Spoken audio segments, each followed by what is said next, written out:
Um, Like we're ready? it is preparing, it is setting it up to YouTube Live, and we are go. Okay. Well, good afternoon, everyone. My name is Travis Powell. I'm the Executive Vice President and General Counsel for the Kentucky Council on Post-Secondary Education, and just want to welcome you all to the very first Kentucky Council on Post-Secondary Education Task Force on AI, Higher Education, and the Workforce. So to get started here, we'll call this meeting to order. And in doing the roll call, what we'll do is we'll give you an opportunity when I call your name to just give us just a couple, a little bit, minute or two about, your background and your interest in and participating in this on this work group with us. And then after that, we'll go into the overview and kind of hit the rest of the agenda. So I'll go ahead and kick it off.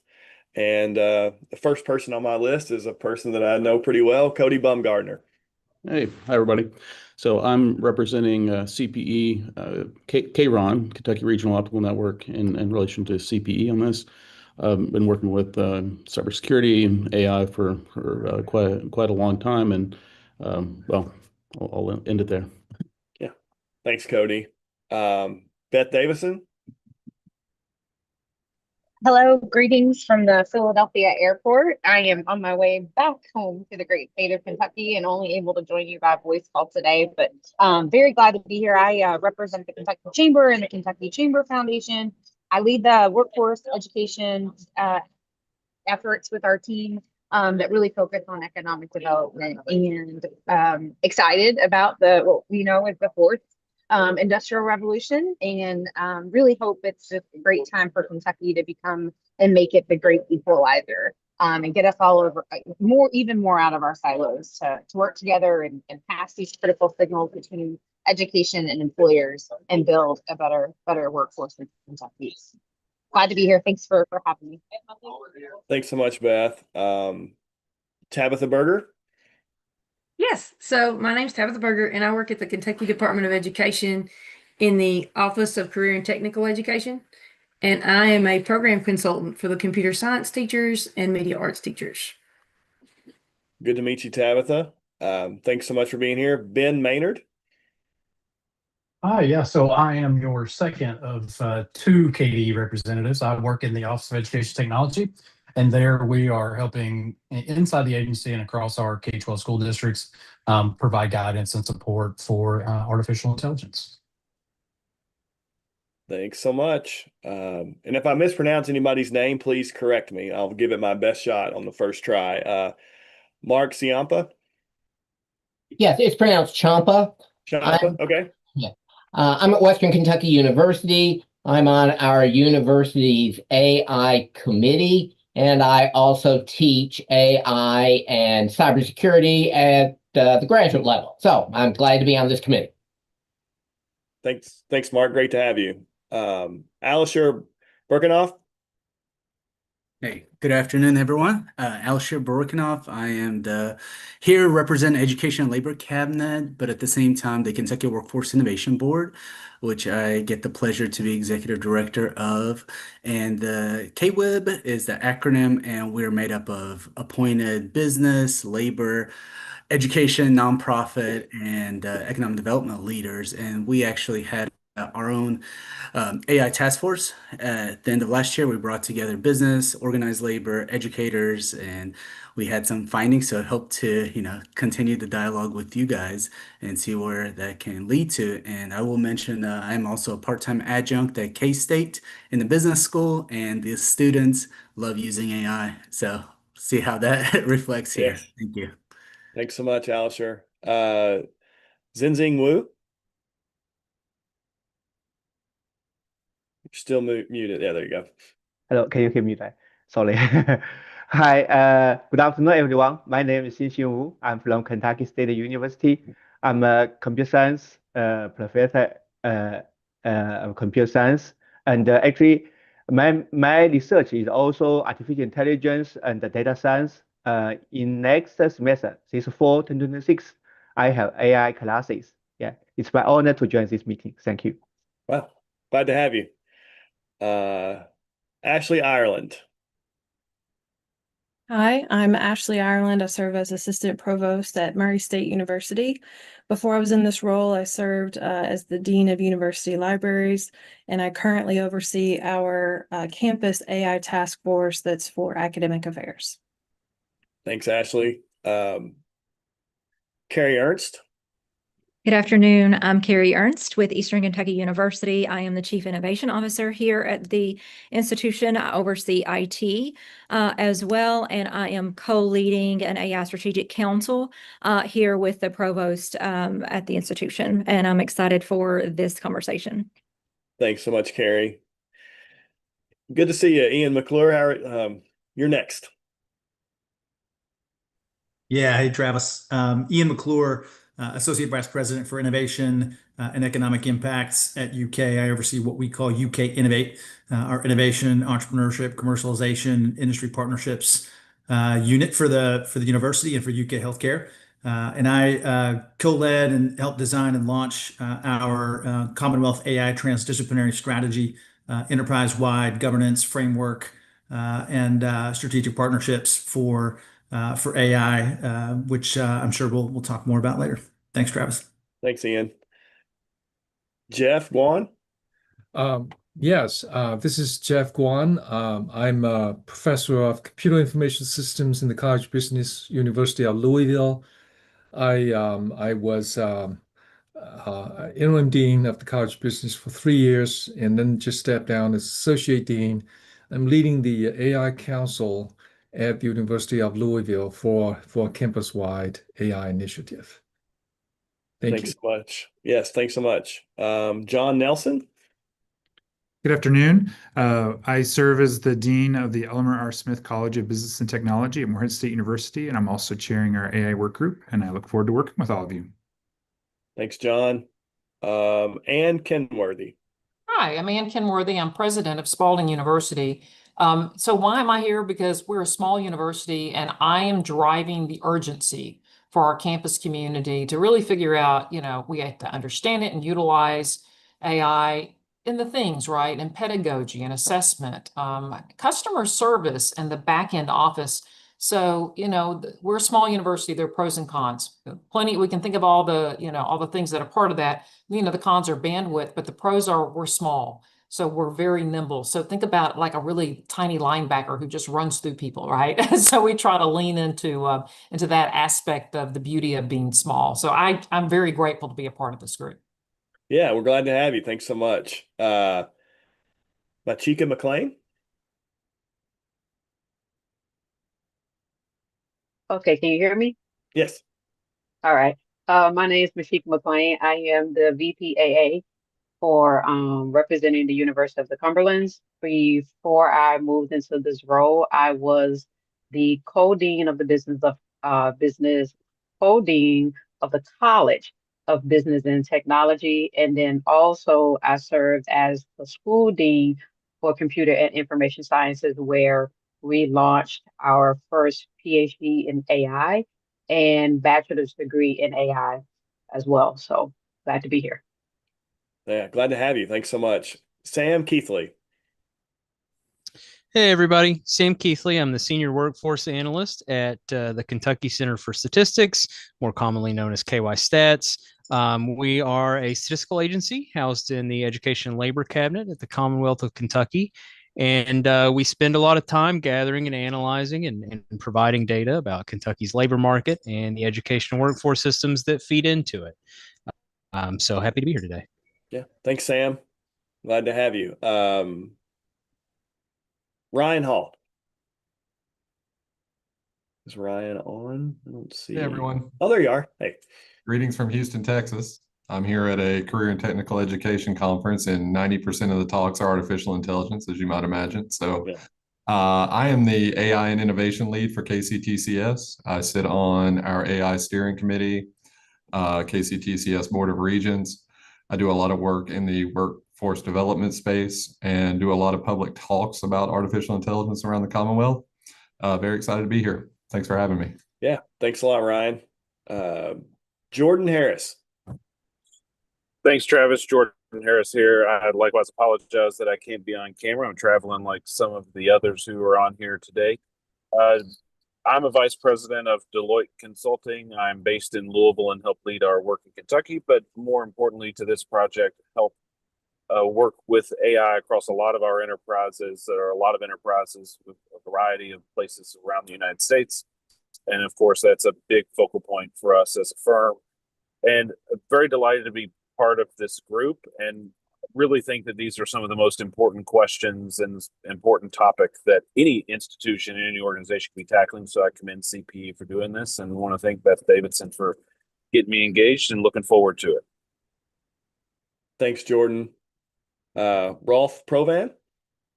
Hi, everybody. Rolf Provan. I'm the president and CEO of Luckett & Farley Architects and Engineers in Louisville. I'm here for a range of different reasons. One, I'm on the board of the Kentucky Chamber Foundation, work alongside both Beth and Jordan, and so grateful to be here from that perspective to help workforce across the state.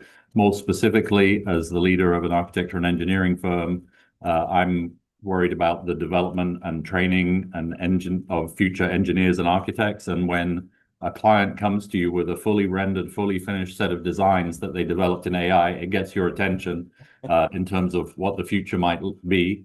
And then aside from that, we design a lot of higher ed and K-12 facilities. And so what are the design implications to support the evolution? And then lastly, we also support JCPS academies.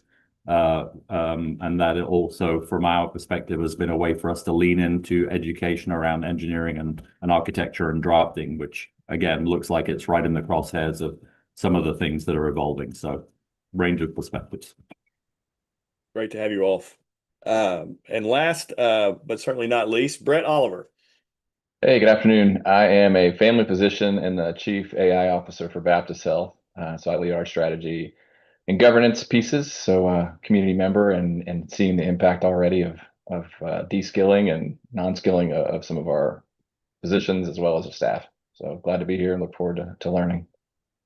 Thanks so much, Brett. So I'll again, I'm Travis Powell, Executive Vice President, General Counsel here at CPE. Travis, sorry, Stephen.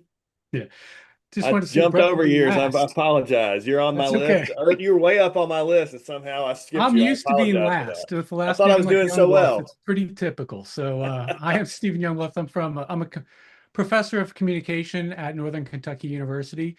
Formerly, I was the associate dean in the College of Informatics. I've also spent many years as the director for the School of Media and Communication. Over the last year, I've been on sabbatical studying AI and preparing to teach the class on the implications of artificial intelligence as part of our applied AI minor. Great. Again, sorry for missing you there, but thanks for waving and let me get you in. Did I miss anybody else? I don't think so. But well, again, thanks so much. And the other, we may have some other staff members here at CP that you might interact with from time to time, but the main one is going to be me, and the other is Travis Muncy. So Travis, why don't you introduce yourself? He'll be presenting to you a little bit later. Absolutely. So welcome, everyone. It looks like we have a great group with a lot of different areas that AI will impact represented, both from the faculty, administration, and organizational perspectives. I'm Travis Muncy. I'm the Assistant Vice President for Data Research and Advanced Analytics at the Council on Post-Secondary Education. And in my role, I oversee information technology, information and policy research. And my unit really lives at that intersection of information technology and research and IT. So really, really excited, to have you all here and to start this conversation and, really hopefully, set a path forward for conversations on how, as a Commonwealth, we can be prepared for a lot of these, disruptions that will come from, or opportunities, as I like to say, from artificial intelligence. Thanks, Travis. Again, I appreciate you guys, going through and getting the introductions, and those were all very succinct, and we did that a lot quicker than I actually thought we would. So I feel like that's a pretty big accomplishment already. So, but as you can see through the group and the brief introductions that we've received, we've got a great representation, of higher ed and industry, K-12, and other areas of state government. I mean, we've really got a great group here, so I'm so excited to pull this group together. This is a public meeting. We decided to treat it as such, not to get into too much legal, some question of whether it might be or not be, but we wanted to be transparent. We're actually really proud of this group, so we wanted to go ahead and make it a public meeting. So we will treat it that way. And if you can, I know some of you all aren't available, and that's fine. We still want you to listen in and participate. Open meetings law, we try to have your camera on if you can. We have more than enough of quorum to carry actions here. So, but if you can, do your best to leave your cameras on. Need to step away, you can just leave the meeting and come back. But if you're listening and it's the only way you can do it, we want to still have you, so you can continue to do it as you're doing. We do have a pretty large group, so if you want to speak, please use the raise hand function. But if we get into some back and forth discussions, don't feel like you have to put it up every time. It's a big group, and we'll try to do that as we can. But if we're going kind of back and forth, I don't want you to have to feel like if somebody's asking you a question, you have to raise your hand, put the hand up again to respond to it. So we'll just do the best we can with the group we got here to make it through. But anyway, I'll go over the charge of the group here, and I'll share my screen and talk a little, and you guys have seen this, but I want to hit on it a little bit. But I'll talk to you a little bit first about kind of where this came from. And really this came from Dr. Thompson. AI he came to me and he said, Travis, I really want us to get more engaged with AI, and really want to know where we need to go with this. And I took a step back and was very honest with him and said, I don't know. AI touches so many different areas, whether it's teaching and learning in the classroom, what we're teaching our students to go into the workforce, how it's being used in the workforce, other areas that have been mentioned in this discussion already. It's just so broad. And at CP, we only have so many resources available. So where can we be helpful? Where can we best engage, in these discussions and provide the most benefit to our institutions that we work with every day, and also to help prepare our students for the workforce too. And so the only way that I really knew to do that was to pull together experts from the field, to pull you all together to really get feedback on where we should go. And I think ultimately, when we go through all the different items, and I'll go ahead and share my screen, we'll have some action areas that we can identify, and that this group will actually dig into a little bit further. And it may end up to be where we create subgroups on various topics that may involve some of you and some other folks on your campuses or in industry or in other areas of government too, to dig in a little bit deeper. But we need to narrow it down at some point. The last thing that I would want to do with the limited resources that we have in our agency would be to go down a rabbit hole and say, well, we think this is really important. And then we find out that Ian and UK has already gotten a framework for this together that we could have just borrowed and shared with folks, and wasted a ton of time when some things have already been done. For any of you all that have worked with me before, and folks in CP know this, the biggest thing that I do not like is wasting of time, because it's a finite resource, and I want to make sure that we're all optimizing the time that we spend. And so with that in mind, I'll shift to the next topic here and just go over our charge here. So did that share? Let's see. There we go. I think I needed to click one more button. Okay. So you can see here, this is our the charge. This is on our website. We will put our materials here. So this is a place that you can go to, that you can send other folks to as well. You can see here, I've got all the members' names here. But the first thing that we want to do really is to establish a baseline understanding of AI's impact on Kentucky's workforce and teaching and learning. So kind of like what I said before is, what do we know? What do we not know? Kind of where are we at currently? And talk a little about that. And that's one of the reasons why, Travis sent around that survey that you all have completed, just to kind of get an understanding of where we are. And we know we still have some more work to do in that regard, but just to get a sense of kind of what the current landscape looks like, and then identify priority impact areas. And that's something that I have as an action item today. that could be a little ambitious, but maybe not. We might, we'll at least discuss where we are, and we feel comfortable in the areas that we want to move forward in, then we'll finalize those. But what are the priority areas of impact? How's AI influencing post-secondary education in the workforce in Kentucky? And what's a high priority areas where our actions and partner institutions can have the greatest impact? Kind of like I said before, on making sure that we're making the best use of our time. And then once we define those those priority impact areas, we'll try to set strategic goals within each priority area. And so, again, the idea would be to have the areas of impact. I don't know how many that would be, but I don't think it would be, I'm thinking somewhere between 4 or 5 at the most. But we'll see where we end up. And then within each of those, what are we trying to do within each of those areas, sort of as an ecosystem here in Kentucky. And then we'll present that to our board, and then identify next steps in order to operationalize those things so we can meet those goals that we've set in those priority areas. So anyway, that's sort of the charge of the group. And unless there are any questions, I'll turn it over to Travis to talk about survey results.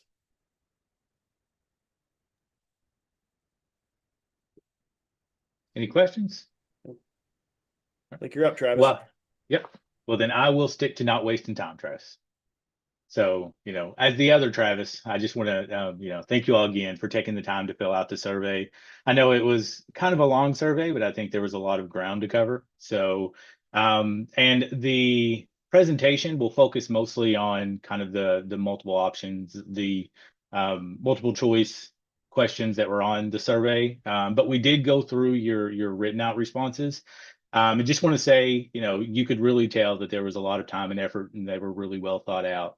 So really appreciate you all taking the time and putting the effort into to answering those questions. But it also reminded me of the ubiquity of AI. A lot of different responses, a lot of different perspectives, and really covered the gamut of everything that AI touches, especially when it comes to higher education, secondary education, and the workforce. So with that, I'll go ahead and get started here. I'm going to try to get through this quick because I want to give enough time for conversation and to get your all's feedback and, to kind of start the larger conversation here.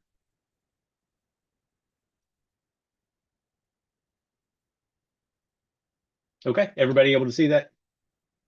And you're going to see me looking all over the place. I've got way too many monitors. I guess I just like monitors. So,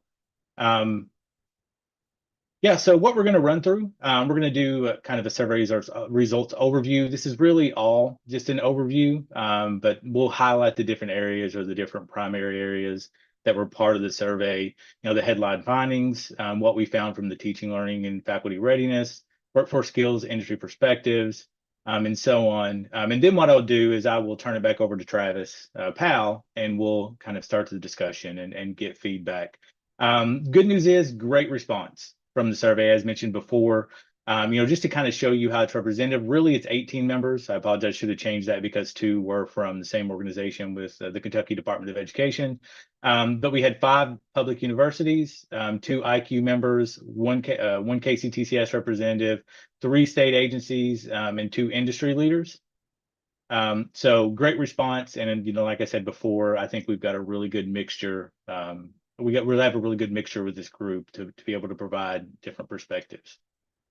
So starting out, where are we? And this question was really designed to get the initial perception of where Kentucky is as far as an overall approach. So where are organizations in their journey, their AI journey?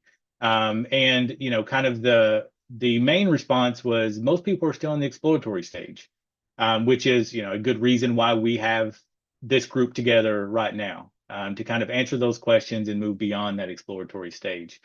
We did have some within that felt they were at the strategic stage, and a couple that were in the transformative. Both of those responses were from industry folks or industry members, which I believe is a good thing because, hopefully those folks that are further along kind of in implementing and operationalizing AI can really assist us and hopefully provide us some really good feedback on where they're at, how they got there, and best practices around that.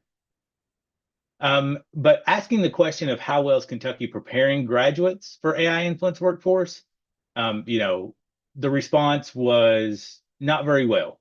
53% said not well, and 9 out of 17 respondents saw a significant gap, and nobody from any sector believes that the system is ready.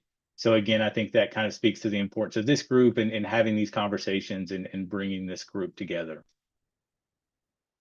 And then we asked the question, what's holding us back? So why isn't AI or the implementation of AI further along? And the number one answer we got was lack of funding or resources. And then multifaceted challenges, and then data privacy, security and compliance.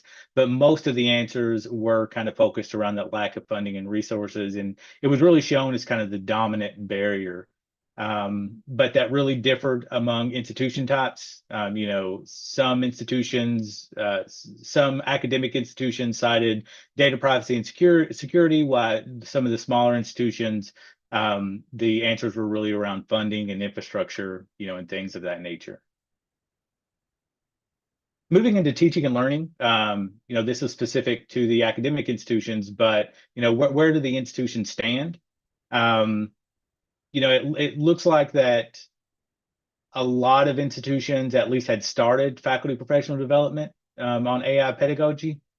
But the two lowest areas were AI literacy and general education and core curriculum, and then, rethinking design for AI. And as far as our overall discussion, I believe those two areas, are going to be very important, but AI-powered student success tools were not far behind either, which kind of speaks to being able to utilize and operationalize AI to really help higher education administrators, especially kind of in that student success, academic affairs area, to provide the tools to students, for their higher education journey.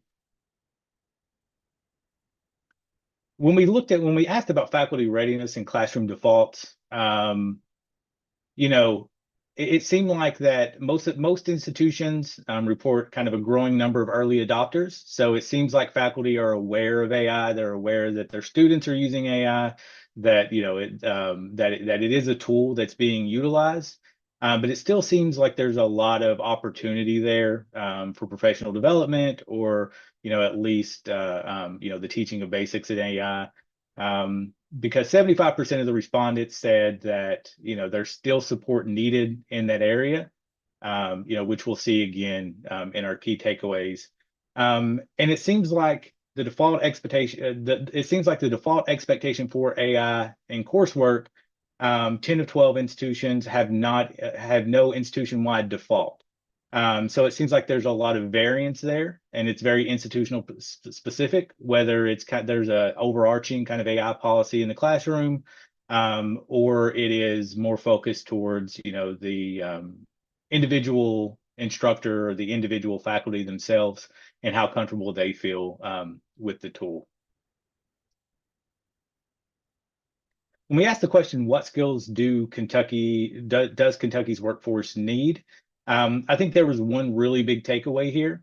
It's basic AI literacy. I put a little note here: technical AI ML development ranked dead last. The consensus: Kentucky needs AI users, evaluators, and ethical practitioners, not AI engineers. And I think that kind of conversation is coming back to my first statement that AI is ubiquitous. I think you really see that in this response, in that we do need AI engineers, and there's going to be a bigger demand for those. But AI is really going to be present in every role, at every job, and every occupation. So that basic AI literacy is very, very important. But AI ethics, bias recognition, and responsible use was very close behind. And also the skill to be able to prompt AI to get, to be able to prompt AI effectively to get the right answer, to guide AI and things of that nature. And then we moved on to infrastructure. So we really wanted to know kind of where your institution or organization was from an infrastructure perspective. And we asked about the capabilities. It seems like most people had some sort of enterprise AI platform. We really didn't go into depth on, how well that's utilized, how well it's communicated, anything of that nature. But it seems like everyone had the platform, but it seemed like where the infrastructure was really lacking was in the overall computing infrastructure, which is, and that would include, GPUs, inference servers, things of that nature, which is understandable. GPUs are GPUs and servers that incorporate GPUs and graphics memory they're very, very expensive. And especially for smaller organizations, that's very hard to come by. So that wasn't a surprising answer. But we also asked, would shared infrastructure help, to be able to pool resources, provide shared infrastructure, to be able to actually purchase or lease the capacity to access that computing infrastructure. 13 out of 15 said that it would either be valuable or possibly valuable depending on how it was implemented. And as far as most wanted resources, 87% said a community of practice connecting AI leads as far as what CPE could do would be very, very helpful. And then close behind was shared professional development training content for faculty and staff. And then getting specifically into the top priorities for CPE action, these were really the top three here. And it was in most of everyone's top three for this answer. So those are AI literacy as a core competency. So how do we integrate AI into things like the 10 essential skills or just basic competency at the undergraduate level, faculty and staff PD on AI, and then of course workforce alignment. So I think that kind of runs the full gamut of, how do we set faculty and staff up to effectively use artificial intelligence? How do we make sure it's a core competency for students to be able to effectively utilize it? And then how do we make sure that what we're teaching in the classroom is aligned with workforce needs? And then as far as CPE's most valued actions, as no surprise for the top two here, I think utilizing our convening capacity to be able to bring groups like this together, to broker industry and higher education partnerships, to be able to make those connections, create those networks, start those conversations, to really see where the misalignment is, so that we can work to kind of get rid of that. And then to advocate for state funding for AI adoption. I think, that's probably a little larger than just asking for dollars, but more so to effectively communicate the importance of artificial intelligence to the legislature, give them what could be helpful from an AI infrastructure and just AI perspective in general. And then, eventually, hopefully be able to advocate for funding, once some sort of plan is put together.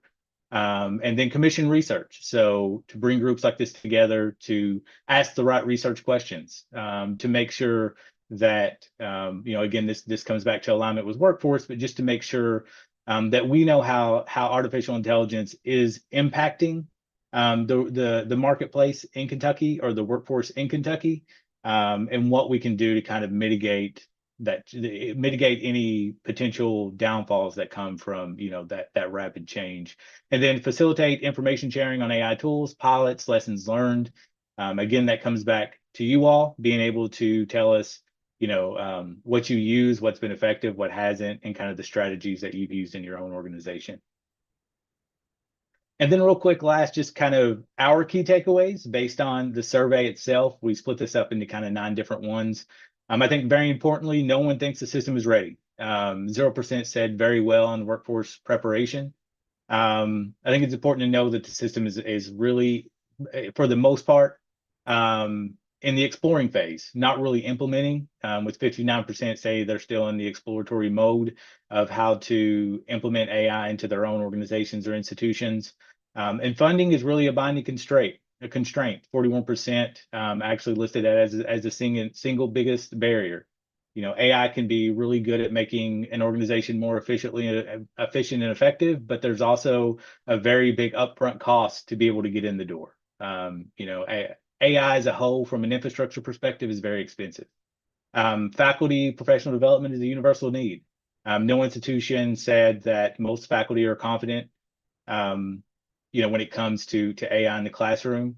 And that's why for the fifth, AI literacy is one of the top priorities. We want to make sure that people aren't afraid of AI, they understand AI. And I think, as mentioned before, they understand the opportunity of AI to really help them and help their organization. Assessment redesign seems to be a weak link, only with 3 institutions stating that they haven't even started. So how do you reconceptualize teaching and learning and testing and assessment in the AI age? It's very, very different. I won't get into kind of too many personal anecdotes, but I think there is a lot of I'm sure you probably have a lot of stories as well of students in the classroom and kind of working within old models, but using AI and how that can impact their student success potential. Shared infrastructure seems like a universal need with computing capacity as the system's weakest link. And then last, that a community of practice is the #1 requested resource.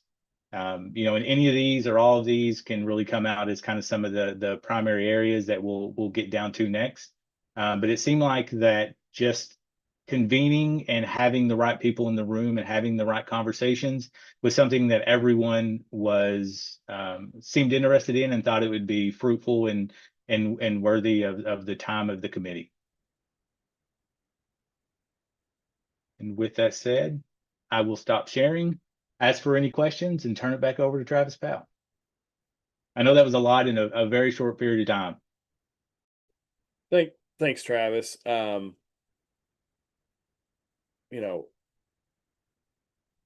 think we just start with, I just want to open it up to the group and get any comments that you all have on what you just saw. I mean, there's certainly some things that have jumped out there to me, and I'm sure to you as well. And one of the things I'll just mention too is our ability to convene, and we can do that with a lot of groups too. And I think that's something that we do really well. And not only do we convene those groups, but we provide those groups a lot of support in other areas. And some of you all may have even been part of those.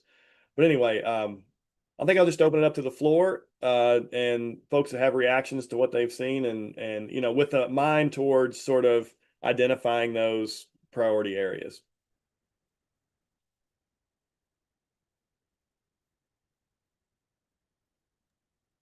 Was there anything surprising in those responses?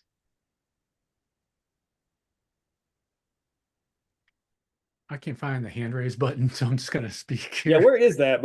Travis, do you know where that is? Yeah, it's under React. So if you click on that, if you click on React, then you'll have I see the raise hand. Well, consider my hand raised. Yeah, go ahead, Stephen. Thanks. Next time I'll click on the button. So on the institutional policies question, I realized as you were presenting that, it seems like it implies that there is a need to have kind of institutional policies across the board. And I was thinking about in my own response to that we went through a deliberative process to develop an institutional policy. And we do have an institutional policy. The policy is it's left to instructor discretion. I mean, after going through that discussion, we decided that it did not make sense to have the same rules in every single class because of the nature of those. So I just wanted to clarify that. Yeah, and the whole academic freedom conversation comes from that as well, right? So no, absolutely, and that's why we're wanting to hear about the different policies and stuff at different institutions. So maybe some that aren't further along could really benefit from that. And I'm sorry, Cody, I didn't raise my hand. Do I go now? Yes. So AI is funny because it means different things to different people, but unlike pretty much any other area of infrastructure, you can't really measure the quality easily.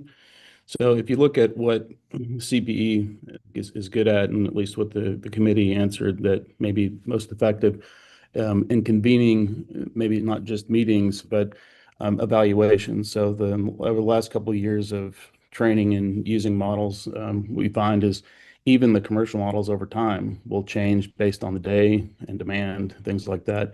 There's no resource that I know of anywhere to say that model A, B, C works better for, say, early education versus architecture versus whatever. So one thing that I would want the group to consider is it good use of time, in that the main cost of this would be time, not computation or infrastructure, to try to convene areas of expertise, could be education, could be anything, to form proper evaluations of different types of AI. Now, part of this is that we know that models develop, say, in imaging in California and New York, and exposure for environmentals work well for those large groups of people, but they don't necessarily work well for Kentucky. And so I think it's going to be the same thing with many of these areas. And one of the first things people look for is maybe AI is good for training. Well, you can't really ask this to be a trainer when you don't know how well it works itself. So I think providing formal evaluations in areas that we're interested in, so that can last over time, and as new models are developed, you can determine which one's appropriate. Because I think most of the purchasing decisions are based right now on, where does IT have agreements, but they're in things like that when we really don't know how well they're working for the areas that we're trying to apply. So.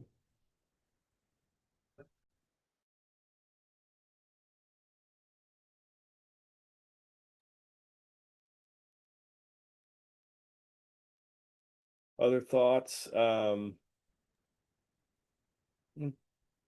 ahead, Rolf.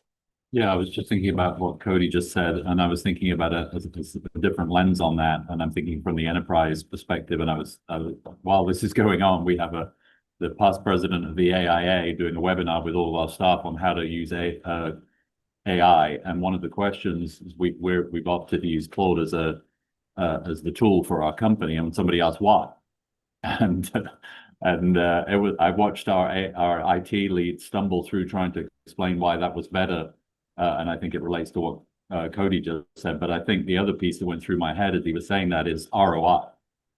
Like what is the return on time, money, computing power that we're, from a business, I'm now talking from an enterprise point of view, but I'm thinking from an education point of view, like what are we achieving in terms of outcomes and so on. So how do we measure the impact of what we're doing?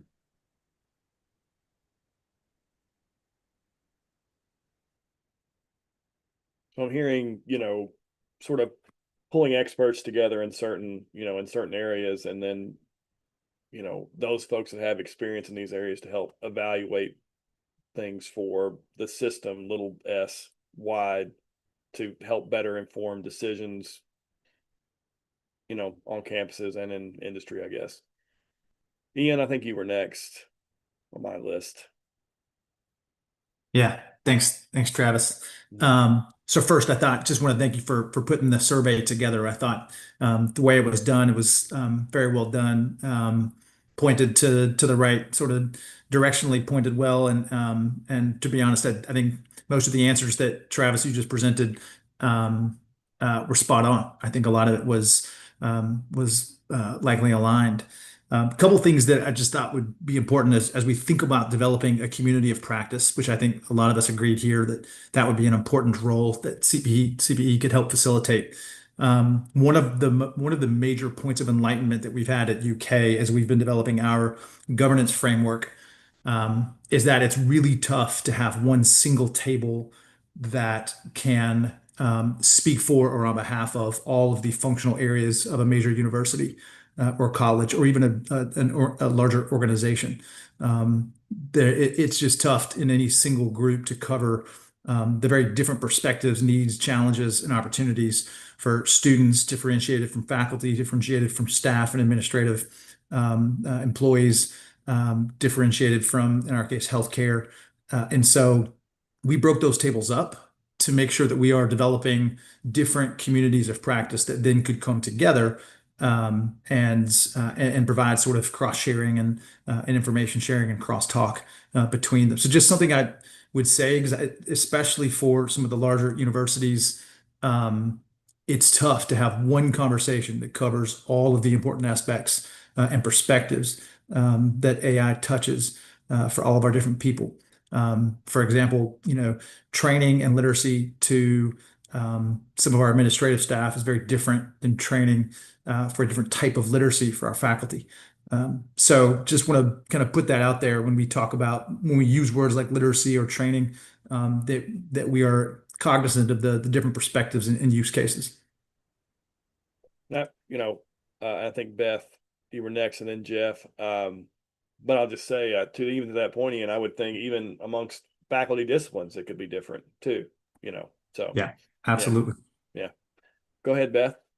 Yes, thank you. Great input. And it's nice to see the survey and what's rising to the top. I think that definitely mirrors what we're hearing. And just as an update and to add to the cause, we are taking off this fall to at the State Chamber Foundation with state partners and local partners to understand the business insights. So we're doing what's an AI landscape assessment. It's going to include about 3 different parts. It'll include one-on-one interviews with CEOs. We're also going to be having stakeholder meetings, convenings across the state on KCTCS campuses. I think we've eyed out about 7 different regions for those. And then last, it's also going to include a survey. And that is fundamentally built on what are businesses currently experiencing, what's their forecast on what jobs are going to be disrupted, and then who's training now. We know it's just an entry point into the conversation and to get all of our groups working together, but very happy to lend those insights to the cause. We want to do it. I think business and education working together has never been more important. So just to kind of give you an update, and happy to talk offline about that to anyone. And would love the partnership and support on it. Thank you.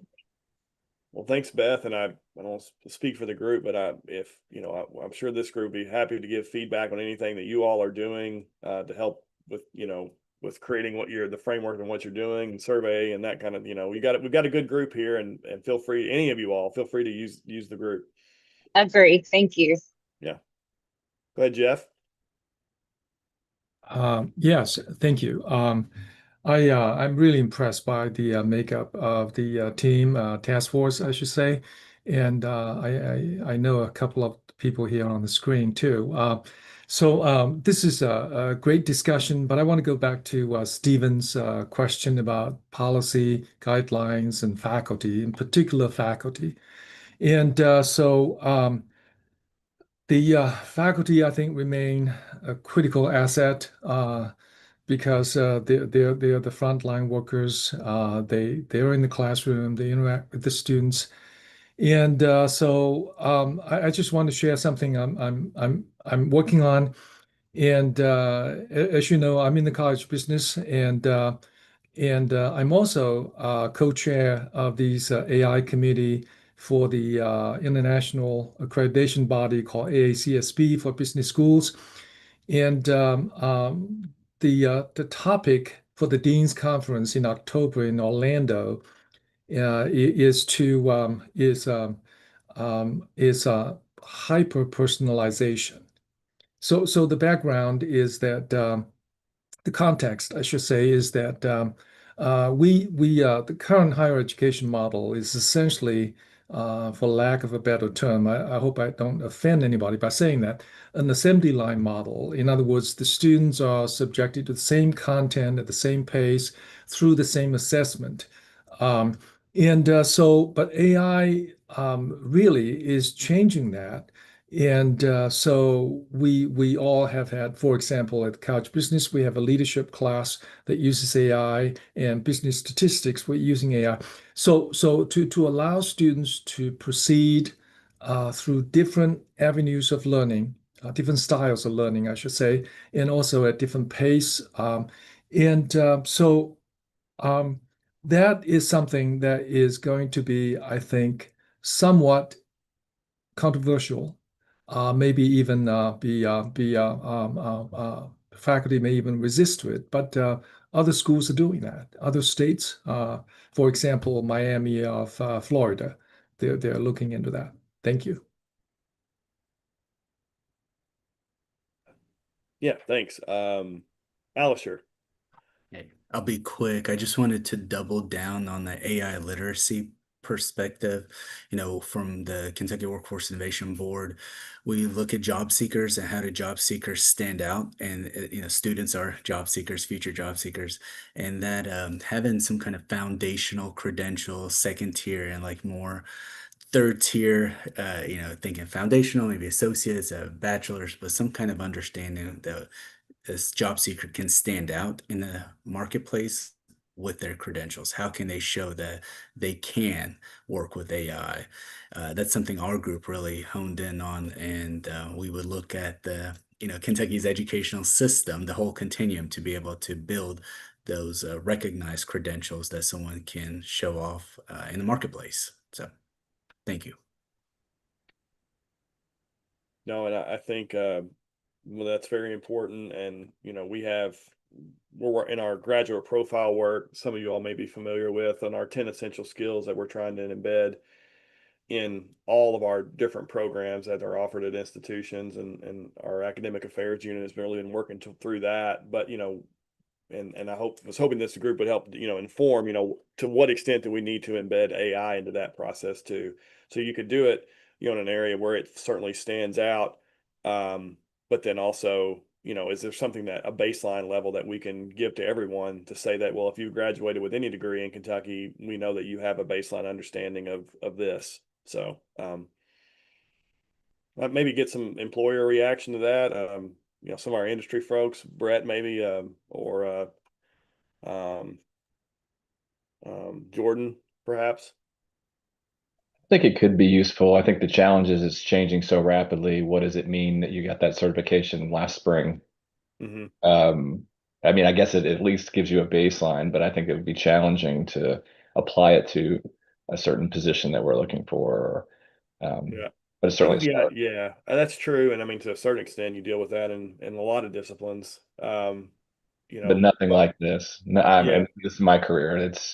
I put together a talk to give to my board in April and get asked to, to give it several times. And 2 weeks later, I'm having to change slides. So I'm sure everybody on here experiences the same thing. It just makes some of that certification a little bit challenging. Well, let me ask you this. This is a real question. I mean, are there things, baseline level things that would help you to even be able to build upon those? And I'll be honest, I need those things. I mean, I am at a really baseline level to be able to understand. So when new things come along, you're better able to adapt to those.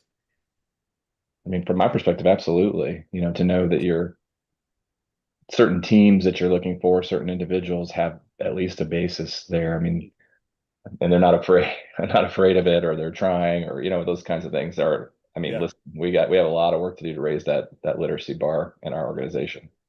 Sure. Sorry, I didn't. Go ahead and jump in. But you were asking employers, so yeah, please. Yeah. Yeah, I think it's a really interesting question. My initial thought about this for our own employees was not so much. So I think there is a basic literacy question, but with it, there's a skill set question, which to me is really actually about critical thinking. And so there are some broader kind of skills, I would say, that are not necessarily AI specific, but there are ways of thinking and ways of problem solving that I think are applicable to the value you're going to get out of at least the current tools. And so there are, and I think especially in the context of this group where there's a lot of people who are researchers and thinkers, is experimenting, testing, building models like those. It's a different mindset for a lot of people. They're doing their work differently. They're asking something to do their work for them a lot of the time. And that's a very different process to being the person who does it. And so there's a sort of a mindset shift in skills and thinking approaches that is, I would say, people who have a lot of industry experience of how to do whatever it is they do are actually a lot of times more capable because they can speculate on what might be answerable or doable by something else. And I think also the other side of that is then validation, right? Do I just believe everything I get? And so maybe these are foundational skills, I don't know. But it's not so much to me about the technology itself, but it's about the skills I need as a person to take advantage of it. And I love what was said earlier on, in whatever my role is, whether I'm teaching or researching or designing something, those are all different, but how I use essentially, instead of telling a person how to do something, I'm telling, a machine how to do it. How do I give it instructions? How do I validate the work it's done? How do I know what it can do? So that's there's, I don't know where you want to put that. That's what popped into my head. So Not to take up too much time to talk, but I mean, and letting you guys speak, but and when I mentioned in our 10 essential skills, wasn't necessarily, I mean, certainly could be, wouldn't necessarily that the 11th skill would be AI, but like a lot of those are critical thinking, right? So how do you make sure that embedded in those skills that we already identify, that we make sure that folks are able to do the things that you said? And I would like to say it's also looking at the perspective of, for students, how do we teach them to train AI the bad way, or let's say the good way and the right way? And even from an instructor perspective, how do we teach them, the good and the bad of AI? A lot of times what I've seen is the consumer side of it, right? We just throw out a bunch of questions. Hey, do this for me, do this for me, do this for me. But they don't really understand the back end of what we're asking it to do. But training not only our students, but our staff, our faculty on this is what's happening on the back end. Every time you just do one sentence, they'll have a different approach when they go ask AI a simple question, right? So you have, and I think that's what I teach some kids in our intro to AI ChatGPT class is the proper way, the good and the bad and the hallucinations and stuff like that. A lot of students don't know about it. They're like, I didn't know that. I didn't know that it hallucinates. I thought if I just ask it a question, it gives me the right information. I'm like, no, it's, how you form your question and stuff like that. So, yeah, it's different sides to it and prepping everybody the right way.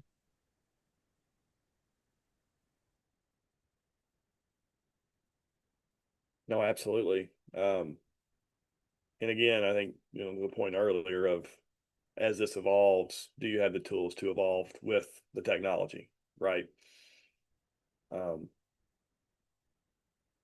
Well, we're at an hour. Obviously, we're not going to get to priority areas yet.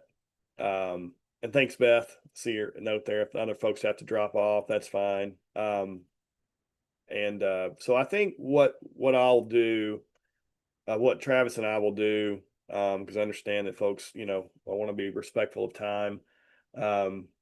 Sort of just looking at, the survey results and sort of ruminating on the conversations that we've had today.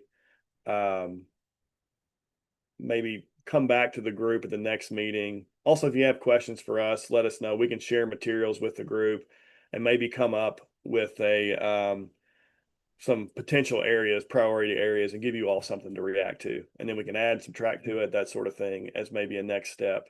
And then I would encourage you all, the things that you all are working on, we can share those with the group. If they're materials, we'll do that in the interim. We'll work with you all to schedule the next meeting, but we'll also disseminate, information and research that we find to help inform our further discussion. And please share any of that you have with us too.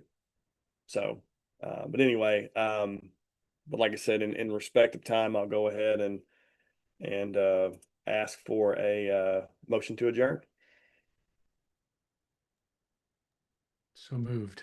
Well, Stephen, so moved. Okay. All in favor, say aye. Aye. Just give me the note. Thank you guys. I really appreciate your time. Looking forward to work with you all more.